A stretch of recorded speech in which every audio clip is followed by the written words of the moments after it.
काला जादू। दुनिया के हर देश में जादूगर पाए जाते हैं। उसमें से कुछ छोटी मोटी कला दिखाकर लोगों का मनोरंजन करके पैसे कमाते हैं, लेकिन कुछ ऐसे भी रहस्यमय जादूगर हैं जो अपने कठिन परिश्रम से काले जादू की शक्ति प्राप्त करते हैं। ऐसी ही घटनाओं से प्रेरित होकर काला जादू कहानी लिखी गई है। एक बहुत प्राचीन खंडहर था जिसे काला जादू का केंद्र माना जाता था।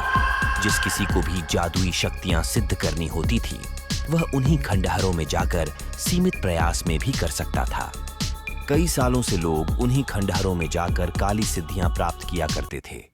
एक बार एक चोर चोरी करके खंडहर में आकर छुप जाता है। उसी वक्त एक अघोरी अपनी साधना कर रहे थे।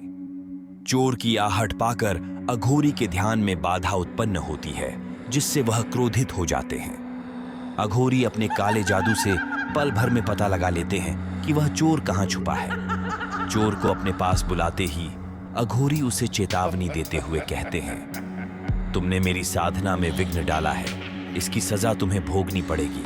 लेकिन मैं जानना चाहता हूं कि तुम इस खंडहर में क्यों आए हो। तभी चोर अघोरी से कहता है कि मेरे सगे भाई ने मेरी सारी संपत्ति छीन ली है और मुझे घर से बाहर निकाल दिया, इसलिए मैंने रात को उसके घर का सारा कीमती सामान चोरी किया और अपनी जान बचाकर खंडहर में आकर छुपा हूं। अघोरी अपनी काली शक्तियों से चोर की बात का अवलोकन कर रहे होते हैं। उन्हें एहसास होता है कि चोर निर्दोष है, उसके साथ धोखा हुआ है। वह चोर को बदला लेने का एक अवसर देना चाहते हैं, इसलिए चोर से कहते हैं, क्या तुम अपना बदला लेना चाहते हो? तभी चोर अघोरी के पैरों में गिर जाता है और कहता है, बाबा क्या यह संभव है? अघोरी तुरंत पलटकर हाथ उठाकर कहते हैं, देखो ये खंडहर, यहाँ काली शक्तियों का भंडार है। अगर इसका 1% भी तुमने प्राप्त कर लिया तो तुम दुनिया को अपने कदमों में झुका सकते हो, लेकिन इसके लिए कठोर साधना करनी होगी। क्या तुम तैयार हो? चोर के पास दूसरा रास्ता नहीं है, क्योंकि वह बाहर जाएगा तो उसकी जान जाने का खतरा है और खंडहर में बिना साधना के रुकने की अनुमति नहीं होगी। चोर तुरंत हाँ कर देता है और अघोरी के साथ काला जादू सीखने के लिए तैयार हो जाता है। अघोरी सबसे पहले चोर को एक नया नाम देते हैं, दिशांग। चोर अपना नया नाम पाकर खुश होता है। इसके बाद अघोरी दिशांग को खंडहर के कुएं में नहाने को कहते हैं, लेकिन उसके लिए कुएं के अंदर रस्सी के सहारे जाना होगा। कुएं के अंदर कई सांपों का भंडार है, लेकिन वह सांप जहरीले नहीं है। कुएं में व्यक्ति के साहस का परीक्षण होता है, क्योंकि साधना करते वक्त कई जीवों के आसपास होने का भ्रम उत्पन्न होता है। अगर व्यक्ति डर गया तो उसकी सांसें रुक सकती है, इसलिए साहस का परीक्षण अनिवार्य है। कुएं में उतरने से पहले दिशांग को सांपों के बारे में कोई जानकारी नहीं थी। दिशांग रस्सी को पकड़कर धीरे धीरे कुएं के अंदर उतरने लगता है। दिशांग कुएं के आधी दूर तक पहुंचा ही था कि एक बहुत ही विशाल सांप पेड़ की जड़ से लटका होता है। कुएं में घनघोर अंधेरा था है, जिसकी वजह से दिशांग की नजर सांप पर नहीं पड़ती। दिशांग सांप से बिना डरे नीचे उतरता जाता है। कुएं के पानी के करीब पहुंचते ही उसके गले में एक सांप धीरे से चढ़ जाता है। दिशांग को सांप की वजह से गुदगुदी होने लगती है। जैसे ही वह अपने गले में हाथ लगाता है, उसे पता चलता है कि यह कोई सांप है। दिशांग का हाथ तुरंत रस्सी से छूट जाता है और वह कुएं के पानी में जा गिरता है। कुएं के पानी में गिरते ही हजारों सांप उसके शरीर से लिपटने लगते हैं। दिशांग डर की वजह से चिल्लाने लगता है।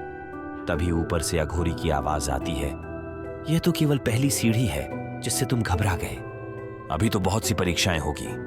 अघोरी की बात सुनते ही दिशांग को हिम्मत आती है। उसे समझ में आ जाता है कि यह सांप उसे नुकसान नहीं पहुंचाएंगे, वरना अघोरी उसे नीचे कभी नहीं आने देते। वह अपने आप को शांत करता है और कुएं के पानी में डुबकी लगाकर रस्सी के सहारे ऊपर आने लगता है। ऊपर आते समय कई सांप उसके जिस्म से होकर गुजरते रहते हैं, लेकिन वह शांति से ऊपर चढ़ता जाता है। ऊपर आते ही अघोरी उसे आशीर्वाद देते हुए कहते हैं, तुमने पहले चरण में सफलता प्राप्त की, अब तुम्हें केवल दूसरा चरण पास करना है, जिसके लिए एक दिन और एक रात आंखें बंद करके ध्यान करना होगा। साधना के दौरान तुम एक अलग ही दुनिया में प्रवेश कर जाओगे, जहां हर पल तुम्हें कई खतरे दिखाई देंगे, लेकिन वास्तविकता में वह माया जाल होगा। दिशांग उत्साहित होकर कहता है, सांपों की तरह ना बाबा।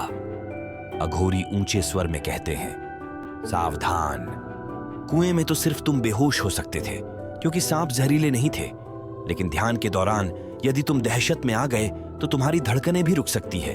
ये कोई आम साधना नहीं है। वर्टिकल बार इस साधना की वजह से हम अपने इच्छा अनुरूप कोई भी कार्य कर सकते हैं।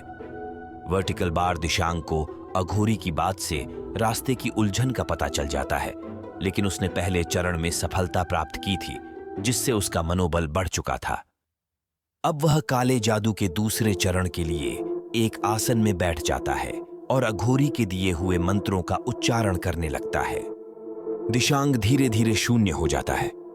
उसकी सांसों की गति धीमी हो जाती है और उसके माथे में एक दिव्य रोशनी दिखाई देने लगती है।